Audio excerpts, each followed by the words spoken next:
예배합니다.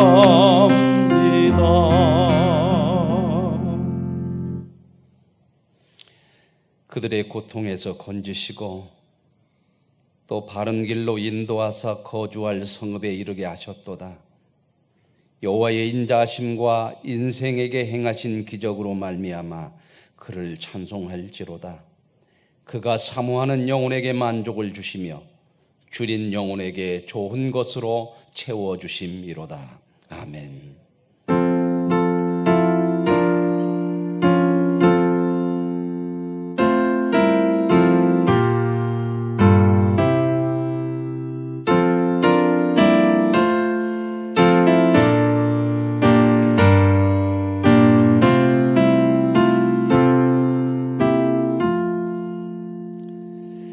만물의 창조자 되시는 하나님,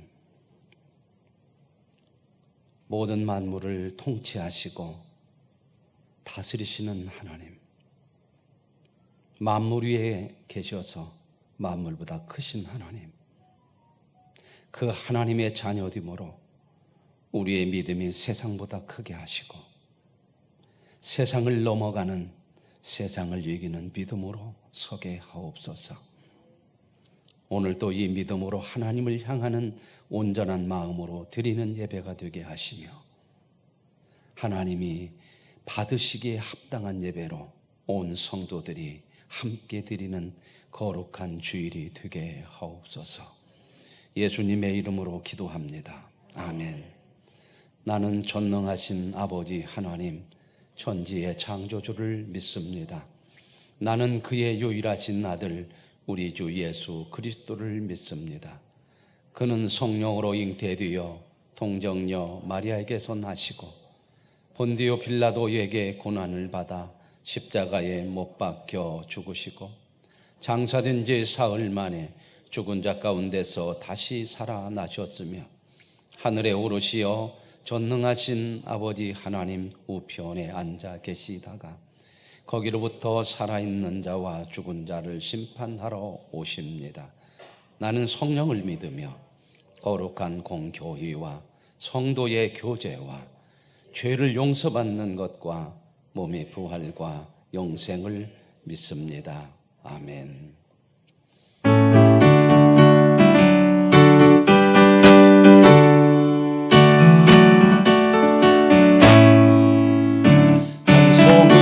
보답할 수 없는 큰 사랑, 주님께 영광 할렐루야. 형제 자매 모두 함께 모여 찬송해.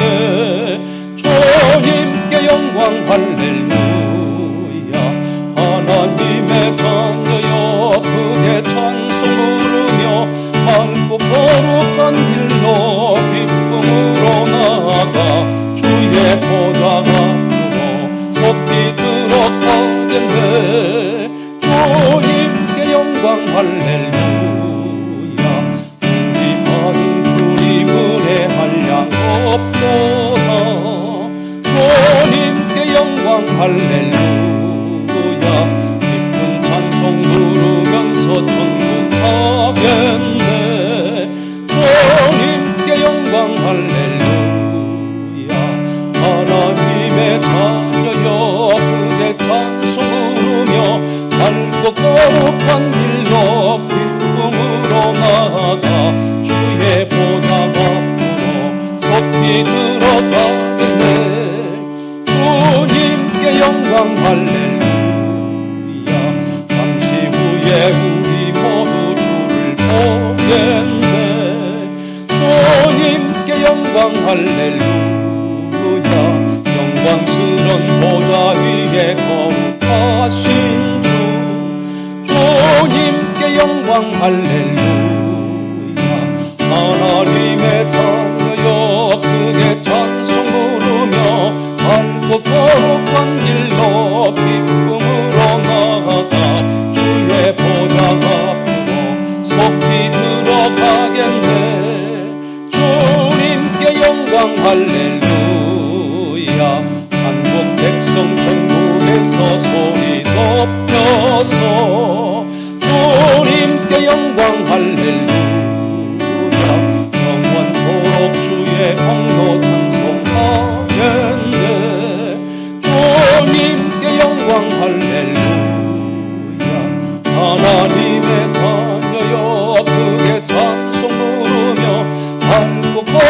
낯선 길로 기쁨으로 나아가 주의 보좌 앞으로 속히 들어가겠네. 주님께 영광을.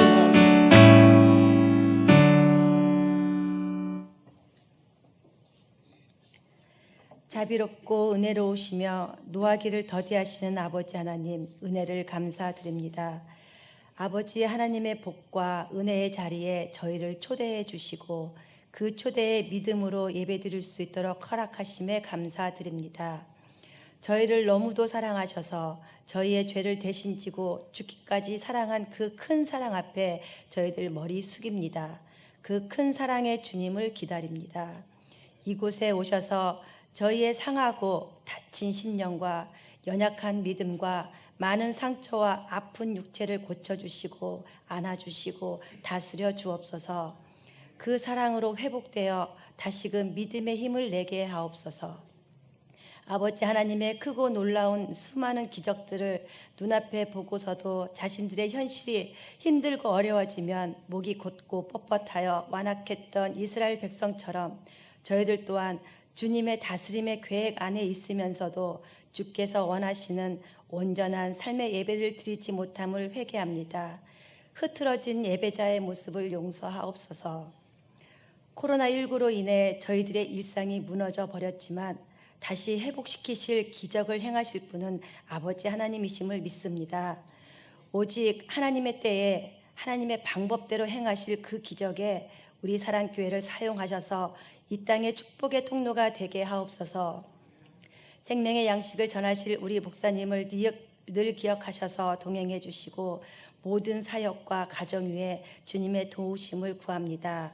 말씀을 듣는 저희들 주시는 말씀을 통해 한 주간의 삶에서 지친 육신과 영혼을 달래어 새 힘을 얻고 힘찬 결단과 함께 세상에서 빛과 소금이 되도록 하옵소서. 말씀을 듣고 아멘으로 화답하는 저희들이 주께서 주시는 만족 속에 들어가 참 평안과 참 기쁨을 맛보아 알게 하옵소서. 예배를 위해 수고하시는 모든 성도님들과 교회를 위해 기도해 주시는 모든 성도님들과 여기 모인 모든 성도님들, 영상으로 예배드리는 성도님, 영상도 여의치 않아 주보로 예배드리는 성도님들, 모든 주님의 백성들에게 주님의 무한한 축복 주시길 원합니다. 주님이 내 눈에 보이지 않고 내 귀에 들리지 않고 내 손에 잡히지 않아도 늘 여기에 계시며 항상 먼저 다가오시는 아버지 하나님의 임재를 인정하는 저희들 되도록 하옵소서. 제약된 저희의 모든 모습들을 내려놓고 오직 진리이신 예수님만 드러나는 예배 되길 원하며 사랑이신 예수님의 이름으로 기도합니다. 아멘.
아멘. 참 좋은 목장 찬양 하나님 앞에 온전히 드린 줄로 믿습니다. 귀하게 또 우리 수아 수지도 이쁘게 잘 입고 또 아주 시원한 또 옷을 이렇게 좋은 복장을 갖추어서 하나님 앞에 찬양 드렸습니다. 감사하고요. 교회 소식을 같이 보시도록 하겠습니다.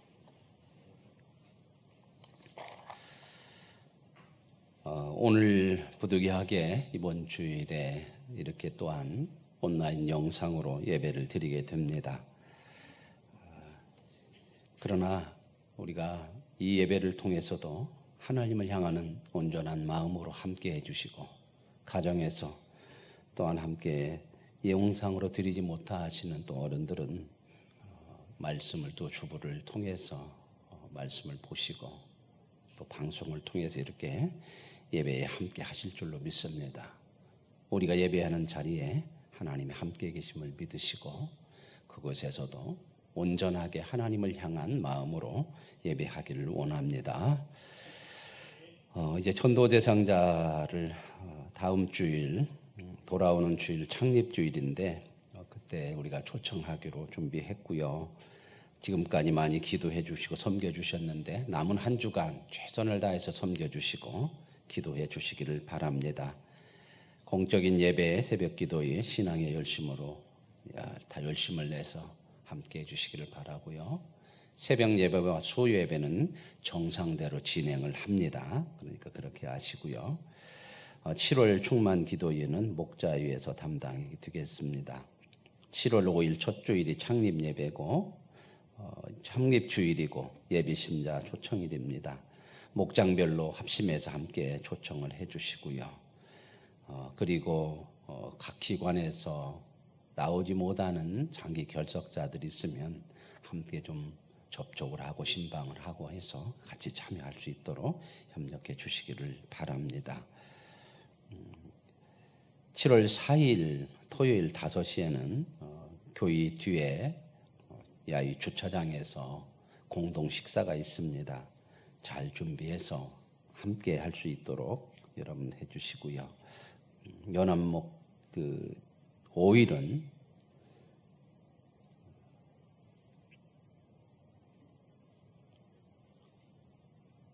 창립주일로 예배를 드리는데 그 다음 주 창립주일 예배는 낮 예배만 드립니다. 찬양 예배만 드리고요. 그리고 오후 찬양 예배는 없이 목장 친교주일로 그렇게 함께 드리시고 나가셔서 함께 또 식사도 하시고 또 새 가족을 모셨으면 잘 또 섬겨 주시기를 바랍니다. 그렇게 여러분들 아시고요. 연합목장 대청소는 7월 4일 토요일 모든 식사 공동 식사가 끝나면 그때 전체 한번 쭉 가도록 같이 하겠습니다. 그러니까 여러분 참여해 주시고 여름철이라 이제 거미줄이나 이런 것들도 현관이나 이런 데 너무 많더라고요. 그래서 이런 부분들을 조금 깨끗하게 청소해서 창립주일을 맞았으면 좋겠습니다. 그래서 여러분 주부에 그리고 다 이렇게 전달이 됐을 텐데 이웃사랑 초청 카드가 이렇게 만들어서 주부에다 넣어서 어제 전달해 드렸을 것입니다. 보면은 토요일 날 이번 주 7월 4일 오후 5시에는 공동 식사가 있고 감사 예배는 7월 5일 11시에 본 예배당에서 감사 예배가 있습니다. 그렇게 아시고 기쁨으로 또 예배 신자들과 함께 또 초청하시는 분들과 함께 귀한 이웃사랑 초청에 우리가 함께 기쁨으로 나눌 수 있기를 바랍니다.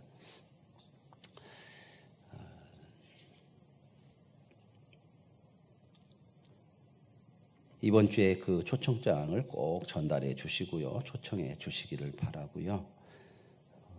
그리고 우리가 지금 오후 찬양 예배를 2시에 이렇게 드리고 있습니다. 지난 저쪽 모현동에 있을 때 1시 반에 드렸는데 좀 촉박하다고 그래서 설거지도 하고 이런 거 준비하는데 촉박하다고 그래서 조금 30분을 늦춰서 2시에 이렇게 예배를 드리는데 이제 이쪽으로 와서 해보시니까 조금 장소도 좀 이런 시스템도 잘 갖춰져 있어서 조금 빨리 끝날 수 있고 그런다고 그래요. 그리고 이제 어르신들이 오후 찬양 예배 때까지 여기서 계속 이렇게 머물러서 기다리시고 그러다 보니까 조금 힘들고 그런 부분이 있대요. 그런다고 예배 시간을 조금 조정해 주시면 좋지 않겠냐 하는 말씀들이 있었습니다. 그래서 이 말씀은 우리 당회에서 말씀을 잠깐 오늘 예배 끝나고 좀 남아 주셔서 말씀을 하고 변경이 된다면 7월 첫 주부터 하반기부터 이렇게 변경을 하면 좋지 않을까 그렇게 생각이 듭니다. 주방에서 일하시는 분들이 그 정도면 충분히 이렇게 어느 정도 마무리 된다고 그렇게도 얘기도 하시고 그러니까요. 그렇게 하시면 어떨까 하는 생각입니다. 장로님들고 잠깐 남으셔서 좀 의견 좀 나누도록 그렇게 하겠습니다. 봉헌하겠습니다.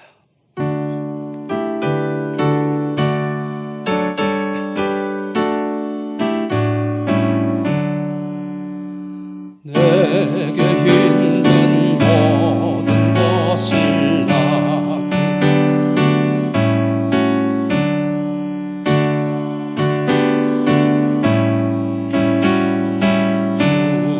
따라 살리라 주께 드리네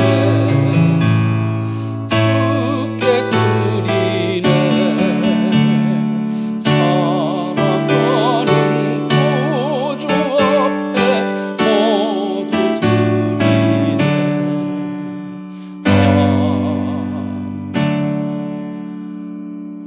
하나님,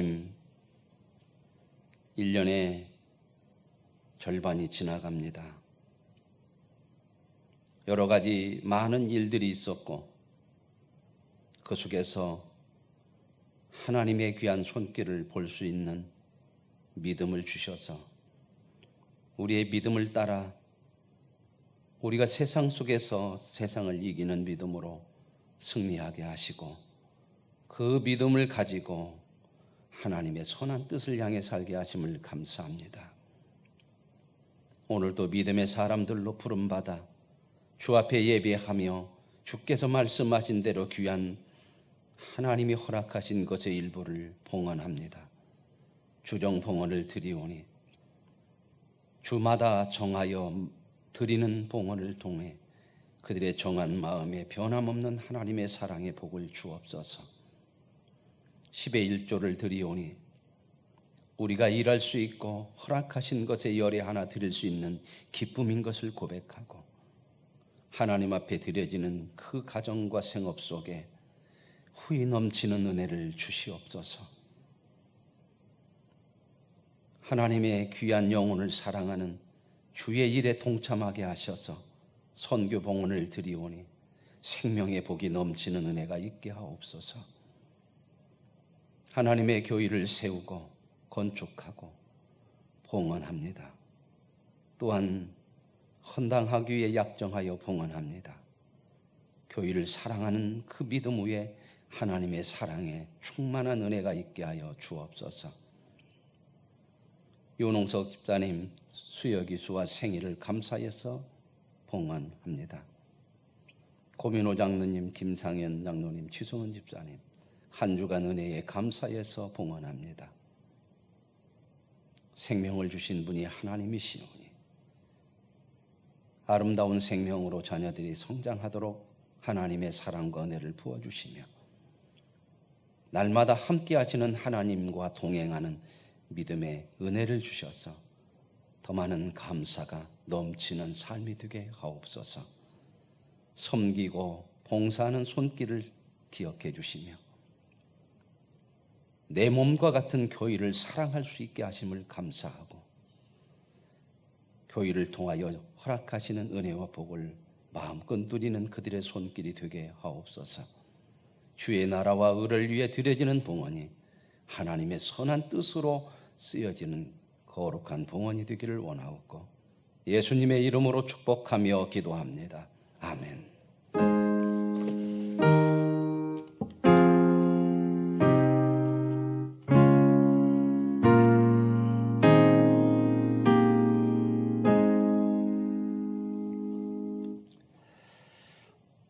오늘 우리에게 주시는 하나님의 말씀은 마태복음 12장 9절부터 13절 말씀까지 되겠습니다.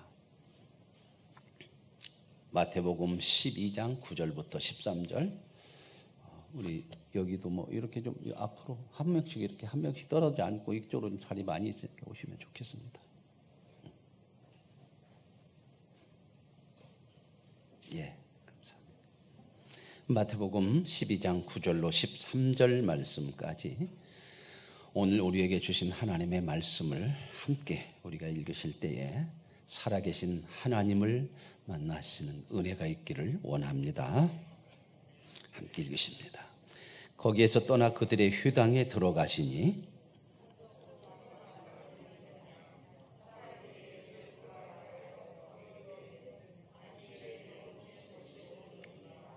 예수께서 이르시되 너희 중에 어떤 사람이 양 한 마리가 있어 안식일에 구덩이에 빠졌으면 끌어내지 않겠느냐.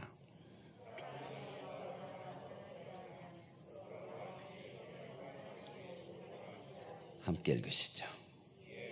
이에 그 사람에게 이르시되 손을 내밀라 하시니 그가 내밀매 다른 손과 같이 회복되어 성하더라.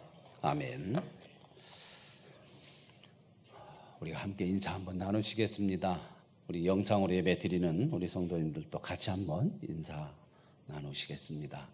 증인으로 살겠습니다. 성도님. 예, 감사합니다. 옆에 분들 또 가정에서 또 식구들끼리 인사 한번 하십시다. 좋은 날 하나님이 주신 거룩한 복된 날입니다. 감사합니다.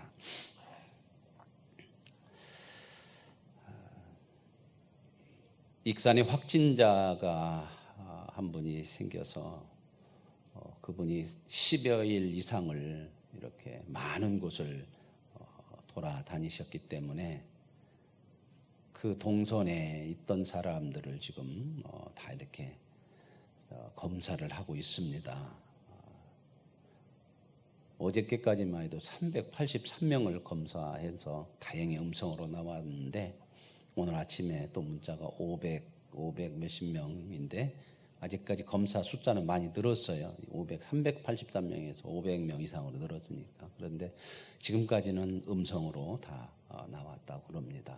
그런데 이제 아직 더 검사할 사람들이 있고 그래서 오늘하고 내일까지가 가장 조금 조심해야 될 그러한 시간이라고 그렇게 말씀들 하고 그래서 오늘 주일 예배를 이렇게 우리가 함께 하지 못하고 온라인으로 영상으로 예배를 드리게 됩니다. 조금 불편하시고 마음이 조금 어렵더라도 우리가 또 이런 질병의 문제를 잘 또 협력해서 해결해야 다른 사람에게 또 해를 주지 않고 또 속히 또 회복되어질 수 있는 그러한 마음을 가지고 동참하는 거니까 여러분들 그렇게 하시고 온라인 예배지만 우리의 믿음들을 참 떨어지지 않고 더 굳건하게 세울 수 있는 그런 다짐의 시간들로 함께 하시기를 부탁을 드리겠습니다. 오늘 말씀은 읽으신 본문을 통해서 더 복된 자리로 갑시다. 그런 제목으로 말씀을 드리겠습니다. 남원에 가면 광활로가 있죠. 남원 하면 대표적인 인물 그러면 누가 생각이 나요? 예? 춘향이가 생각이 나죠. 그렇죠? 춘향이. 지금 뭐 가정들마다 이렇게 거의 반려견들, 반려동물들 많이들 있잖아요. 그죠? 네. 근데 전해오는 이야기로는 춘향이도 반려견이 있었다 그럽니다. 춘향이도 춘향이네 집에서 개를 잘 키웠는데 그 개의 이름이 뭔가가 요즘 이렇게 사람들에게서 좀 시자가 되고 있어요. 춘향이가 키우던 그 반려견의 이름이 뭔지 아십니까?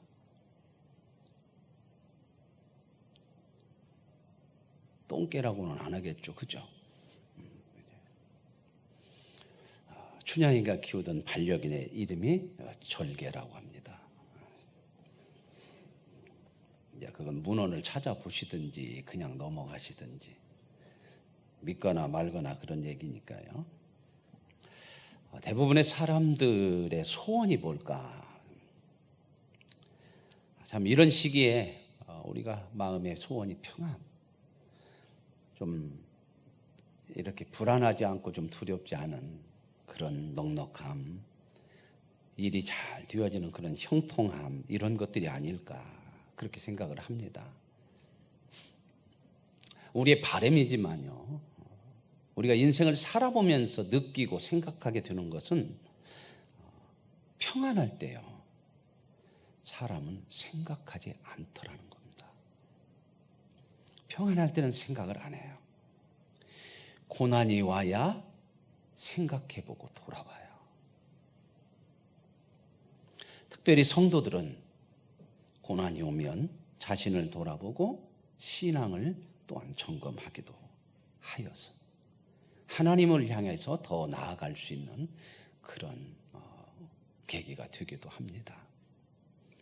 오늘 이런 코로나로 인하여서 불편하고 여러 가지 힘든 고난이 있지만 더 우리의 자신들이 하나님 앞에서 우리 자신들을 좀 점검하고 돌아보고 더 우리의 믿음을 가지고 하나님을 더 향하여 나아갈 수 있는 그런 은혜의 시간들이 되어질 수 있기를 원합니다. 지난주에 이어서 오늘 본문의 말씀은 안식일 논쟁에 관한 말씀입니다. 지난주에는 그 안식일의 논쟁이 제자들이 밀밭 사이로 지나가서 그 배가 고파서 밀리삭을 잘라 먹은 거에 대한 시비를 걸었던 그런 안식일 논쟁이었고요. 오늘은 이제 예수님께서 회당에 들어가셨습니다. 안식일에 회당에 들어갔는데 거기에 들어가서 보니까 한편 손 마른 사람이 거기에 있었다는 겁니다. 성경에 좀 한편 손 마른 사람, 그렇지만 오늘날 말하자면 한쪽을 못 쓰는, 쉽게 얘기하면 중풍같이 이렇게 한쪽이 마비된 그런 사람이죠. 그래서 예수님께서 그 사람을 보고 고쳐주려고 했습니다. 그랬더니 사람들이 이렇게, 예수님 항상 이렇게 감시하는 사람들이 있었던 것 같아요. 성경에 보면. 그래서 밀밭 사이 지나갈 때도 쳐다본 것을 보면은 안식일에 회당에서는 얼마나 그런 사람들이 있겠습니까? 아니나 다를까 고발하려고 하는 사람들이 있었어요. 그래서 예수님께서 그 사람의 병을 고쳐주려고 그러니까 고발하려고 하는 사람들이, 감시하는 사람들이, 그 반대하는 사람들이 그렇게 묻습니다. 안식일에 병 고치는 것이 옳습니까? 이렇게 물었어요. 그러니까 예수님께서 답을 하시는데 하나의 예를 들어서 말씀을 하시죠. 어떤 사람이 양이 한 마리가 있다. 몇 마리? 한 마리요, 한 마리. 한 마리가 있는 사람이 있는데 그 사람이 안식일에 양이 이렇게 어떻게 구덩이에 빠졌더라. 그러면 너희는 어떻게 하겠느냐? 여기서 이제 이 물음 속에 양이 한 마리 있는 사람이 안식일에 양이 구덩이에 빠졌다면 너희는 어떻게 하겠느냐? 그 예수님한테 지금 병을 고쳐주려고 하는 것을 그게 옳으냐? 이렇게 대적하는 사람에게 묻는 거죠. 그죠? 그렇다면 그 양이 한 마리밖에 없어서 안식일에 빠진 사람이 되어지지 않으면 이 얘기는 의미가 없는 거예요. 그죠? 남 얘기가 되는 거예요. 남 얘기. 그렇죠? 우리도 그러죠. 남 얘기는 쉽게 할 수 있고요. 그러나 그 일이 실질적으로 내게 주어지면 달라지는 거란 말이죠. 이해 되시죠? 무슨 말인가? 그죠? 그래서 예수님께서 너희는 그러면 어떻게 하겠느냐 그랬죠. 그러면서 예수님이 그래요. 끌어내지 않겠느냐. 그 양 한 마리가 전부인 사람, 그걸 안식일에 구덩이에 빠졌다해서 그걸 끌어내면 이 일이라고 그렇게 율법을 어긴다고 하는 것 때문에 그냥 놔두겠느냐. 그러면 그것을 끌어냈다고 그럴 때 율법을 어겼다고 그 사람을 정죄할 수 있겠느냐. 그러면서 이제 말씀하시는 게 뭐냐면 사람은, 여기 병든 사람, 한편 손 마른 사람은 얼마나 양보다 더 귀하냐. 여러분, 사람은 한 사람 한 사람이지 10사람이 아니잖아요. 그렇죠? 내게 10명의 아들이 있다. 근데 한 명이 병들었다. 10명의 아들이 한 명 병들었으니까 그거 버려버리자. 이럴 수 없는 거잖아요. 10명의 아들이었어도 하나로서 귀한 거잖아. 사람은. 그죠? 이해가 되십니까? 이 한 사람 고쳐주는 거, 이게 선한 일이 아니겠느냐? 안식일에는 선한 일을 하는 것이 이게 옳은 것이니라. 그러면서 그 사람을 고쳐주죠. 물론 그 이후에 이제 고발하고 이제 그런 것들이 일어나겠죠. 지난주에도 말씀드린 것처럼 오늘 이 안식일에 대한 논쟁 속에서 예수님이 말씀하시고자 하는 것은 동일하게 안식일에 대한 본질, 정신, 이거에 대해서 말씀하는 거거든요. 이 안식일도 다 율법이죠. 그죠? 안식일을 지켜라. 하나님이 주신 율법이란 말입니다. 율법에는요, 소극적인 면과 적극적인 면이 있어요. 율법의 정신이라고 하는 거, 율법의 정신은 적극적인 면까지 가는 것을 얘기하거든요. 이런 말씀이 있습니다. 이웃의 것을 탐내지 말라. 이웃의 것을 도둑질하지 말라. 그러면 우리가 율법을 따라 지키죠. 그래요. 나는 이웃의 것을 탐내지 않았습니다. 나는 도둑질을 안 했습니다. 율법을 지켰어요, 안 지켰어요? 지켰죠. 아멘.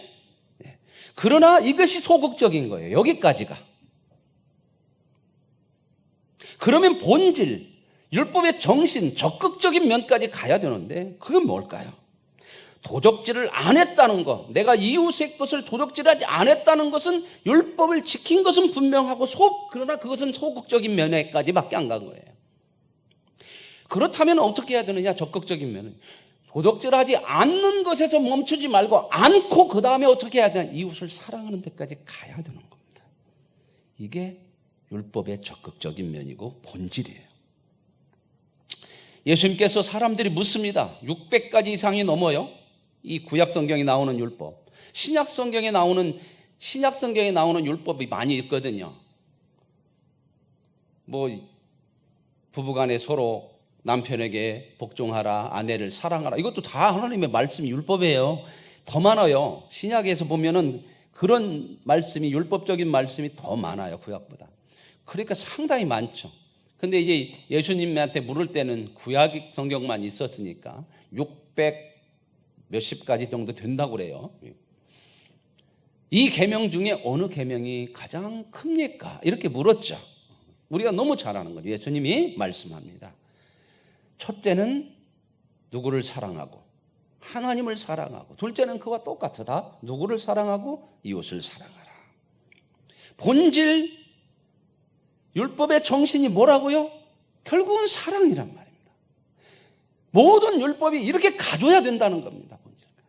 그 정신까지 가야 된다는. 그래야 그 율법을 통해서 하나님께서 율법을 통해 우리에게 복을 주시기 위해서, 하나님이 우리에게 유익하게 위해서 주신 것이기 때문에 그 유익과 복을 율법의 본질까지 가야 우리가 받을 수 있고 누릴 수 있는 그런 은혜운 아름다운 삶을 살게 될 줄로 믿습니다. 그래서 우리가, 하나님께서는 우리를 하나님의 백성으로 부르셔서 거룩과 의를 향하는 삶의 목적을 우리에게 주셨거든요. 그래서 율법을 주신 것도 다 이것에 유익되고 이러한 하나님의 뜻이 이루어지게 하기 위해서 주신 것이기 때문에 율법을 지켰냐 안 지켰냐가 전부가 아니라 그것을 통해 하나님이 원하시는 사랑으로까지 갔느냐, 여기까지가 되어져야 이게 율법을 온전하게 지키는 것이 되는 겁니다. 이제 그 말씀을 오늘은 좀 성경 말씀을 하나하나 보면서 좀 구체적으로 제가 말씀을 드리려고 합니다. 오늘 영상을 통해서 에베소서 4장 22절에서 24절을 먼저 한번 보시면서 제가 하나하나 좀 설명을 드리도록 할 것입니다. 한번 올려주시죠. 자, 여기서 보십시다. 율법의 소극적인 면과 적극적인 면이 어디까지인가, 그걸 제가 이 말씀을 통해서 좀 분류해서 설명을 해드리도록 하겠습니다. 너희는 유혹의 욕심을 따라 썩어져가는 구습을 따르는 옛사람을 벗어버리고, 이게 이제 율법이에요. 소극적인 면이에요. 이제 너희들이 구원받은 하나님의 사람들 아니냐? 그러면 옛날 살던 방식대로 살지 말고 이제는 그렇게 살지 말아라. 옛사람을 벗어버리라. 이 말이거든요. 이게 율법이죠. 그죠? 하나님의 말씀이니까. 여기까지가 소극적인 면이에요. 그 다음에 한번 올려주세요. 오직 너희의 심령이 새롭게 되어, 하나 더요. 24절. 하나님을 따라, 아까는 옛사람을 따라가 아니고 이제는 하나님을 따라 의와 진리의 거룩함으로 지으심을 받은 새 사람을 입으라. 옛사람을 벗어버리라. 여기까지가 율법의 소극적인 면이고, 적극적인 면은 이제는 벗었다. 나는 이제 옛사람처럼 아니요. 그렇게 안 해. 나는 가서 술도 안 먹어. 나는 가서 도박도 안 해. 이게 이제 소극적인 면이고, 거기서 멈추는 것이 아니라 그러면 이제는 새로운 사람으로 새롭게 살아가는 그 삶이 있어져야 된다. 거기까지 가져야 된다는 겁니다. 새 사람을 입으라. 아멘. 이게 율법을 통해서 하나님이 우리에게 주시고자 하는 복을 받는 적극적인 본질까지 가는 그 모습이라는 거죠. 그 다음에 이어지는 말씀 25절입니다. 그런즉 거짓을 버리고, 여기까지가 이제 율법의 소극적인 면이에요. 거짓말하지 말아라. 거짓되게 살지 말아라. 그랬잖아요. 그죠? 나 거짓말 안 했어요. 여기서 끝나면 안 되고, 이게 소극적인 면이란 말이에요. 이제는 어떻게 해야 되느냐? 이웃과 더불어 참된 것을 말하는 것까지 가두라. 나는 이제 거짓말 안 하는 사람이야. 나 거짓말 안 해. 거기서 멈추는 게 아니고, 이제는 이웃에게 참된 말을, 위로되는 말을, 격려되는 말을, 힘이 되는 말을 해주는 데까지 가라. 이게 율법의 정신이라는 말입니다. 여기까지 가야 우리가 율법을 통해서 하나님이 허락하시는 은혜와 복을 누리게 될 줄로 믿습니다. 그 다음 말씀 하나 더 보십시다. 28절입니다.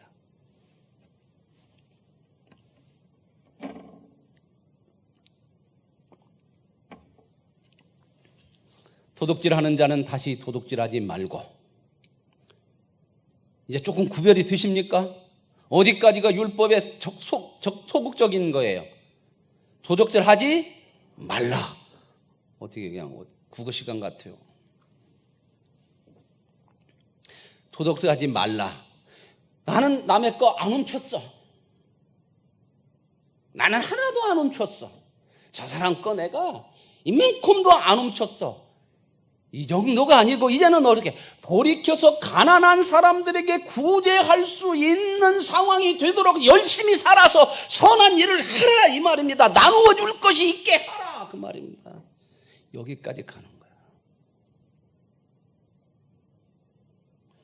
도둑질하지 않은 것이 중요한 게 아니고, 이것도 참 해야 될 일이지만 이제는 어떻게 해야 돼요?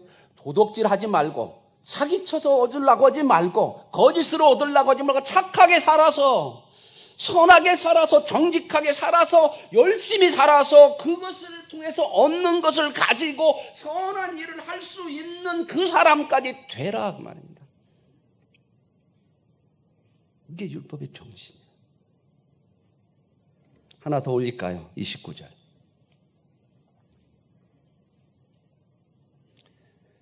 여기도 보세요. 이제 딱 나오죠. 소극적인 면이 어디까지인지. 무릇 더러운 말은 너희 입 밖에도 내지 말고. 여기까지가 뭐예요? 소극적인 면이에요. 나는 더러운 말 안 해. 나는 쌍스러운 얘기 안 해. 여기서 끝나지 말고 그 다음에 오직 덕을 세우는데 소용되는 대로 선한 말을 하여 듣는 사람 상대방 이웃에게 은혜가 되게 하라.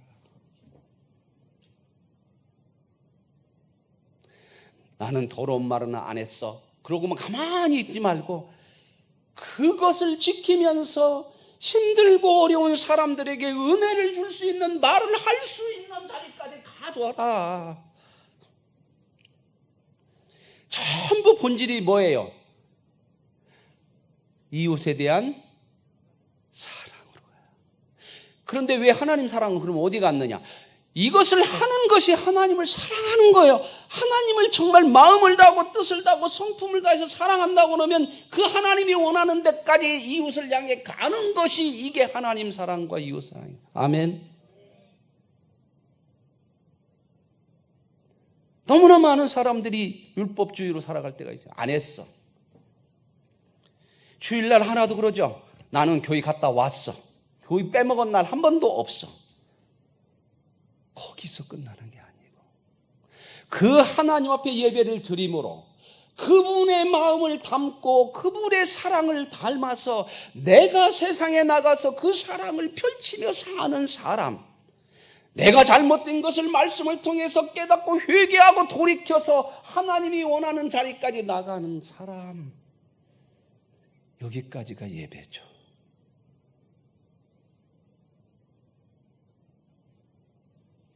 이게 본질이 빠져버리면 나중에는 교회만 갔다 오는 사람,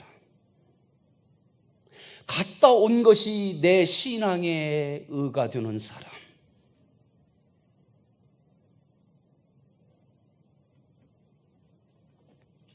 우리가 자녀들에게 학교 갈 때 그러죠. 야, 어디 한눈 팔지 말고 학교 가고 오락실 가지 마. 가다가 땡땡이 치지 말고 어디 가지 말고 학교 잘 갔다 와. 그렇게 얘기해요, 안 해요?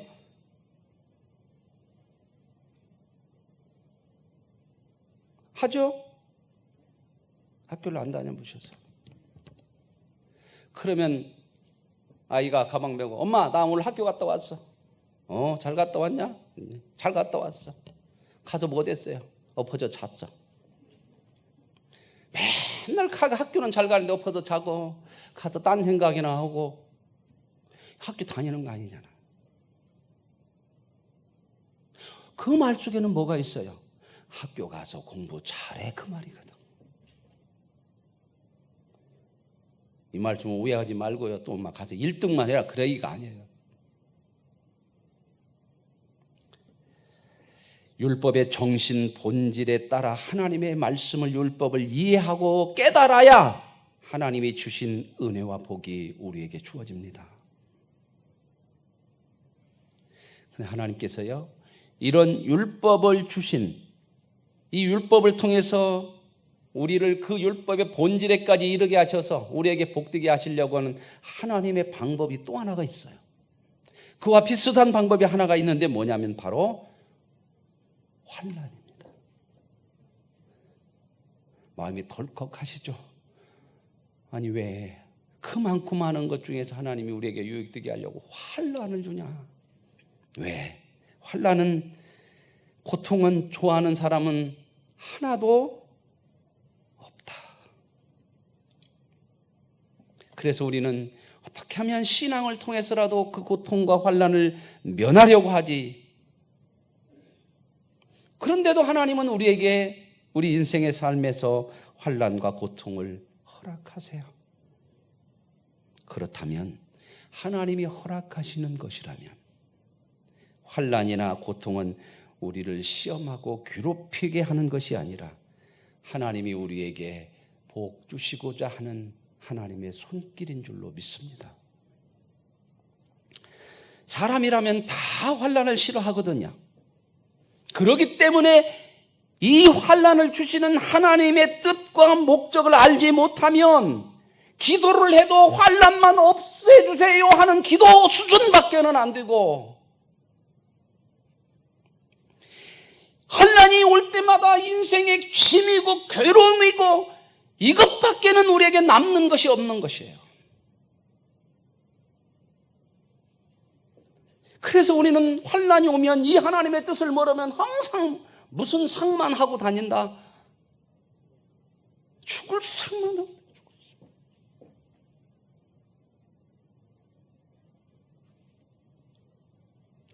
그러나 환난은 동안 하나님의 뜻을 알게 되면 환난은 우리 인생에 그 무엇보다도 유익하고 가치가 있는 것을 알게 될 줄로 믿습니다.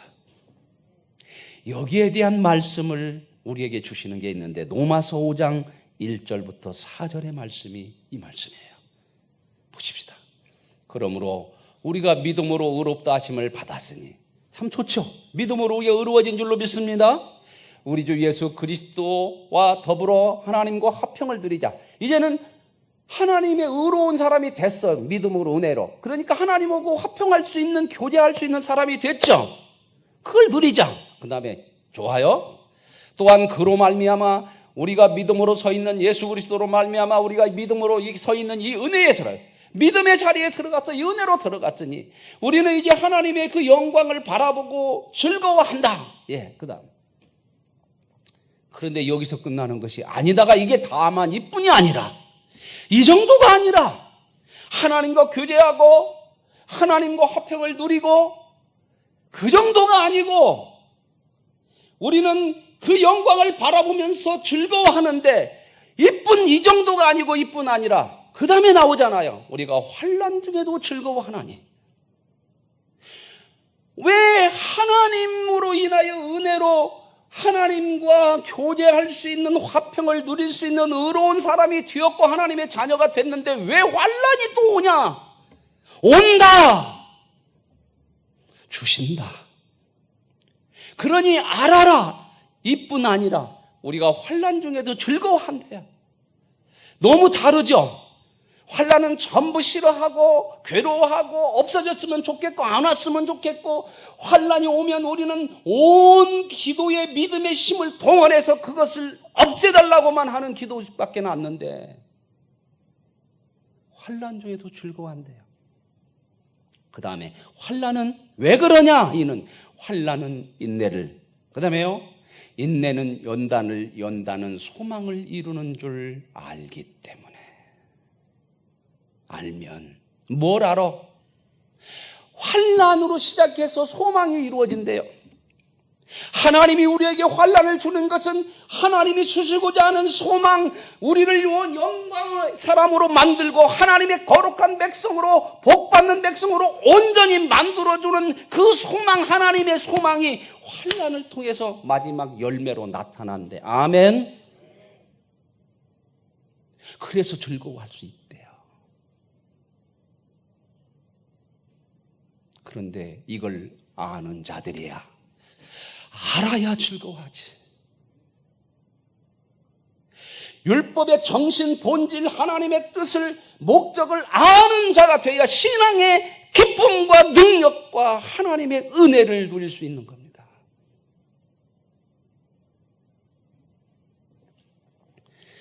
우리는요, 그런데 죄성이 있어서 말로 해서는 잘 안 듣잖아. 그렇죠? 그게 내 얘기라고 생각되면 아멘. 참 우리 말로 해서 잘 안 들어요. 그죠? 그래서 하나님이 환난을 통해서 복된 길로 인도하십니다. 이 하나님께 감사하고 찬양을 해야지.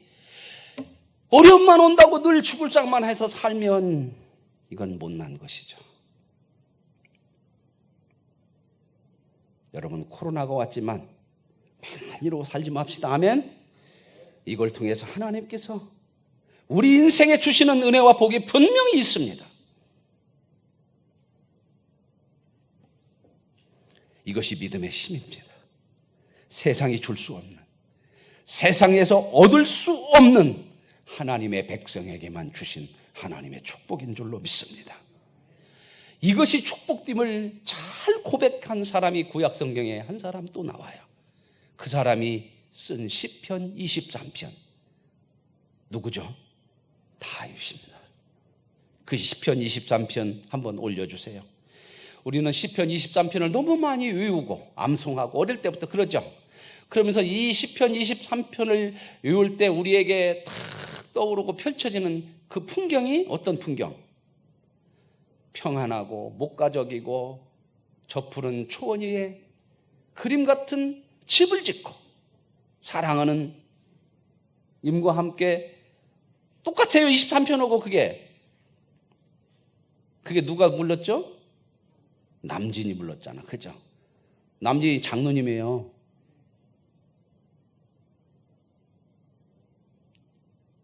그 복음송 같아. 저는 그 말씀을 이렇게 생각해요. 그런 생각을 우리는 많이 가지고 이 시편 23편을 보는데요. 이 23편은 그게 아니에요. 여러분, 그 평화롭고 만족스럽고 여유와 넉넉함이 보여지는 것 같은 말씀인데, 이 만족과 여유, 1절에 여호와는 나의 목자시니 내게 부족함이 없으리로다. 이게 이중부정이잖아요. 부족함, 없다. 강한 긍정을 얘기하잖아요. 그죠? 뭐죠? 다른 말로 내게 부족함이 없으리로다. 이걸 다른 말로 어떻게 바꿀 수 있을까? 아주 긍정적인 말로. 나는 만족한다. 이 말이에요. 만족한다. 안 틀린 것 같으면 아멘. 그 말씀이란 말이에요. 만족한다. 그 만족과 그 부족함이 없음이 어떻게 나왔냐? 이렇게 나와요. 우리에게도 똑같이 그러잖아요. 1절은 다윗이 고백했지만 다윗도 하나님의 사람이죠. 하나님을 믿는 사람이죠. 그죠? 그렇다면 우리도 이 말씀을 읽을 때마다 나도 동일하게 하나님을 믿는 사람인데 왜 내게는 여호와가 나의 목자가 되시는데, 목자가 되실까요? 안 되실까요? 우리에게 되시죠. 아멘. 내게는 만족이 없나? 나는 이렇게 한번 고백을 못하나?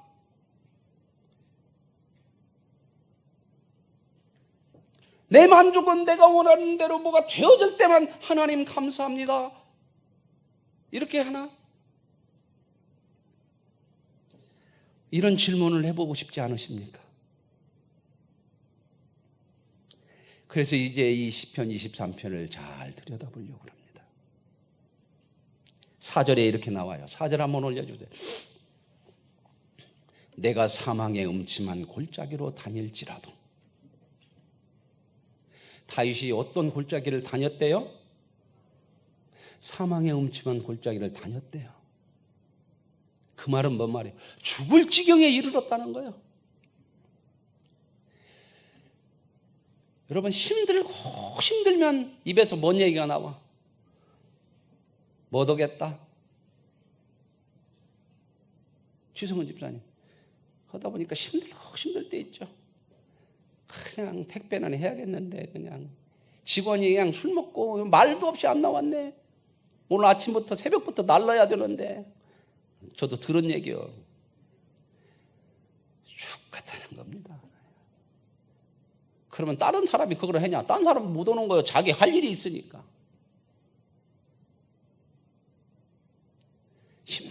힘들면 우리가 그래 죽겠다. 그렇죠? 이 말이 그 말이에요. 내가 죽을 지경에 사망의 음침한 골짜기를 다녔다. 5절 한번요. 5절. 주께서 내 원수의 목전에서, 뭔 말이에요? 원수를 내가 그냥 목전에 두고 막 이렇게 이런 생활이에요.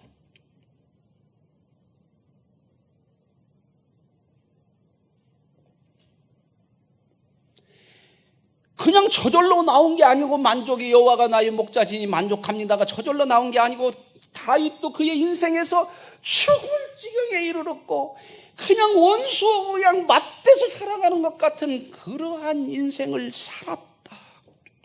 그러한 인생을 살고 경험하고 나서 이 자리에 이르렀다, 그 말입니다. 하나님이 목자가 되셔서 만족합니다. 이 고백을 하게 됐다는 거죠. 하나님은 우리를 하나님의 온전한 만족한 인생이 되게 하기 위해서 환난을 허락하시는 하나님이신 줄로 믿습니다. 그런데 보세요. 3절 한번 올려주세요. 3절. 사망의 음침한 골짜기, 죽을 것 같은 지경이고 원수가 목전에 눈앞에 있는 그런 상황이지만 그 속에서 내 영혼을 죽이는 것이 아니라 내 영혼을 살려서 다시 솟아나게 하는 그 하나님이 있더라는 거예요. 환난과 원수는, 사망의 음침한 골짜기는 죽이는 것이 아니고 내 영혼을 더 소생시키는 하나님의 섭리가 있고 하나님의 손길이 있었다는 겁니다. 이걸 알게 되니까 사망의 음침한 골짜기와 원수의 목전에서도 내게 상을 베푸시는 하나님을 만나는 겁니다. 아멘.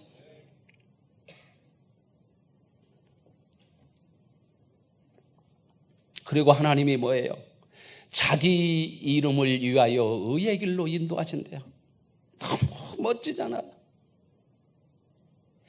하나님 이름 걸고 내가 너를 의의 길로 인도하고 말 거야. 누구 이름 걸어요? 여러분 전자제품 살 때 대우 거 사요? 삼성 거 사요?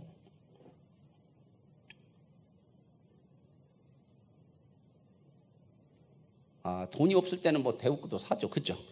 돈이 많다고 생각합시다. 돈이 많아. 그러면 대우 거 사요? 삼성 거 사요? 왜요? 이름이 있잖아, 브랜드가. 좀 값이 더 나가도 그 브랜드를 믿고 사잖아요. 아멘? 저와 여러분의 인생은 하나님이 자기 이름을 걸고 인도하는 인생입니다. 아멘? 이 하나님을 아는 거예요. 이 하나님이 내 목자가 되셔서 이런 상황을 겪고 나서 그렇구나.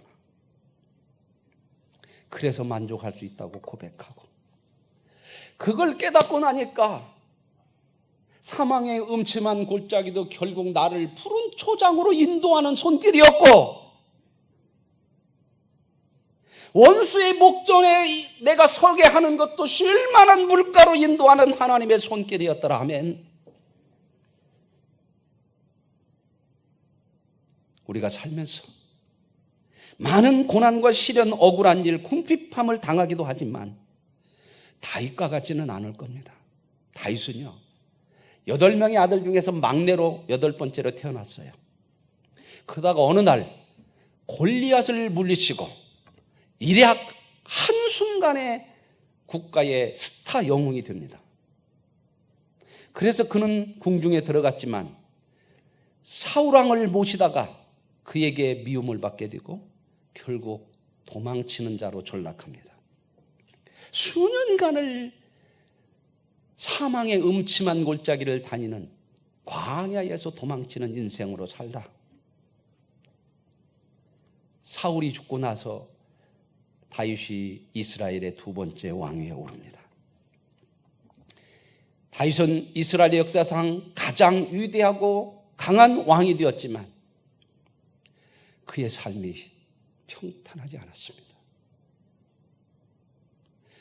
그에게는 부인이 여럿 있어서 배다른 형제들이 있었는데 가장 큰 맏아들인 암논이라고는 그 아들이 배다른 형제인 다윗의 딸인 다말을 자기 여동생을 간통을 합니다. 성폭력을 해요. 혹시 이런 집안 있습니까? 이런 거 당해보셨어요? 그 다말의 같은 배에서 나온 오빠가 무슨 놈? 오살롬이 아니고 압살롬이에요. 그날부터 칼을 갈아요. 내가 너 죽일 거야. 결국 계략을 꾸며서 잔치를 벌여놓고 초청해서 암논을 압살롬이 죽입니다. 형제끼리 죽인 집안 있습니까? 그리고 압살롬은 도망쳤다가 나중에 아버지가 다 불러와가지고 돌아오게 됐는데 그때부터 칼을 갈기를 아버지의 왕권을 뺏어야지. 사람들을 다 차려주는 척 해가지고 자기 편 만들어서 반란을 일으켰습니다. 누가요? 아들이. 이런 경우가 어디가 있습니까? 아들이 반란을 일으켜서 다윗은 가슴을 찢고 통곡하면서 궁에서 도망칩니다. 그리고 다시 궁으로 돌아오게 될 때에 압살롬과 전쟁을 하게 되는데 다윗은 군인들에게 장교들에게 압살롬은 죽이지 말거라 그랬는데 군인들이 압살롬을 배를 찔러 죽이죠.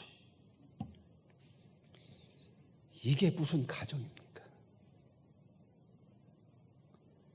그러고 다윗은 어느 정도 조금 평안해지니까 왕궁 옥상에 올라갔다가 자기 충성스러운 신하 부인 누구죠? 우리아의 아내 밧세바를 간통을 하죠. 압살롬이 아버지를 몰아내고 왕위에 올랐을 때 아버지가 도망가면서 놓고 갔던 첩들, 그 여자들을 옥상에서 텐트를 쳐놓고 백성들이 보는 앞에서 간통한 일이에요.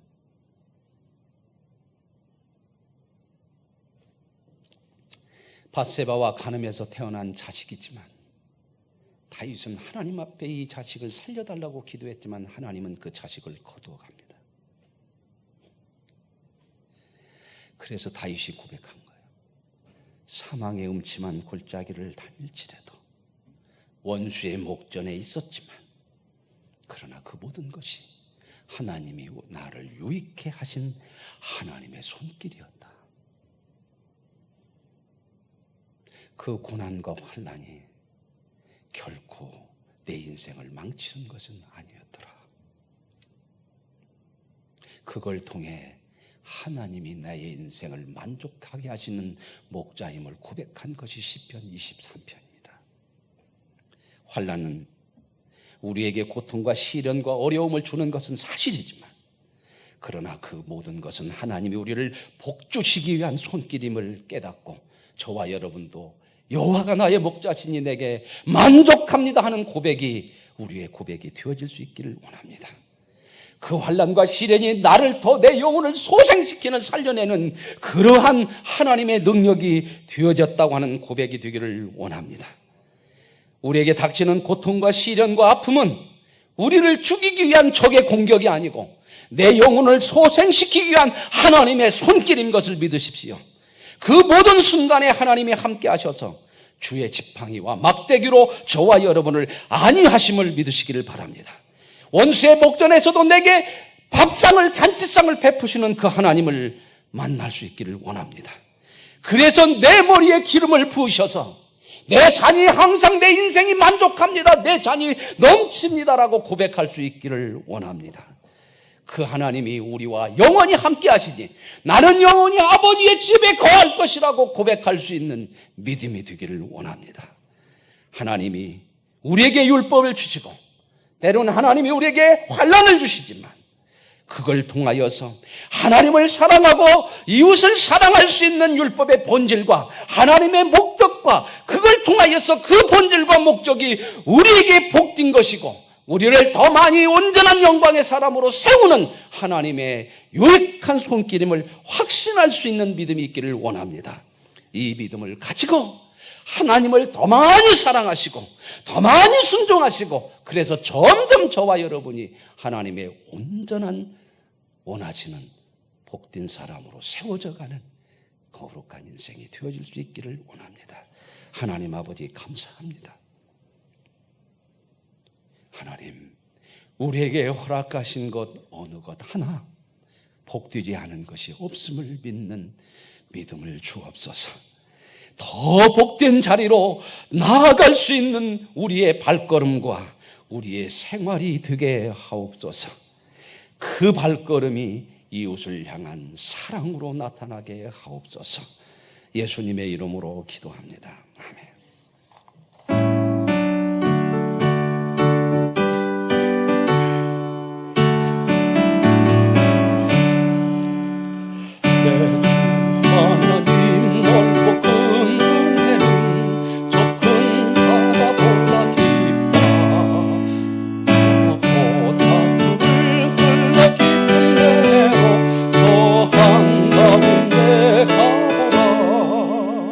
온도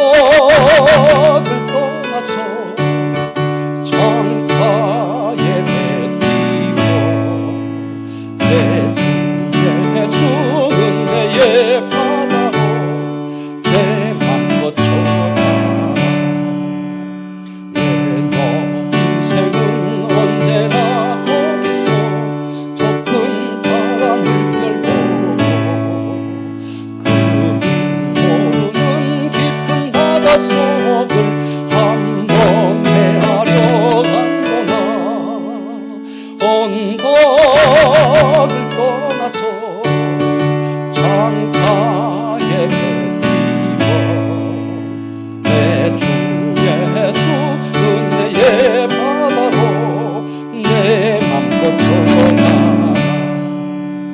많은 사람이 얕은 물가에서 더 큰 바다 가려다가 잘싸거리는 마음 약하여 못가네. 언덕을 떠나서 창가에 뱉기고 내 주 예수 은혜의 바다로 내 맘껏 전하라. 힘있게 복된 자리를 향해서 나갑시다. 은근의 바다 향해 차본 대로를 저 깊은 대로 사망망한 바다로 언덕을 떠나서 창가에 뱉기고 내 주 예수 은혜의 바다로 내 맘껏 전하라. 아멘. 나의 목자 되시는 하나님과 함께 세상을 향해 나갑니다. 담대하게 더 복된 자리를 향해 나아가는 한 주간의 저와 여러분의 삶이 되기를 원합니다. 주님이 나를 안으시고 함께 하시는 그 삶을 우리가 소망하며 함께 허그기도 드립니다. 나는 힘이 없고 무력하지만 주님은 능력이 있으십니다. 나는 지혜가 없고 때론 선택이 틀리지만 주님은 선한 길로 인도하십니다. 오늘은 내 인생의 모든 큰 그림을 가지고 계신 아버지의 길을 가렵니다. 아멘. 지금은 우리 주 예수 그리스도의 은혜와 하나님의 크신 사랑하심과 성령의 교통하시고 역사하시고 인도하심이 더 큰 복된 자리로 향해 가도록 우리를 인도하시는 그 하나님의 손길을 바라보며 하나님을 향해 나아가기를 원하는 사랑하는 성도들과 가정과 생업과 자녀들과 모든 생활들 위해 우리 교회와 이 민족과 인류 위해 지금부터 영원히 함께 하시기를 축원하옵나이다. 아멘.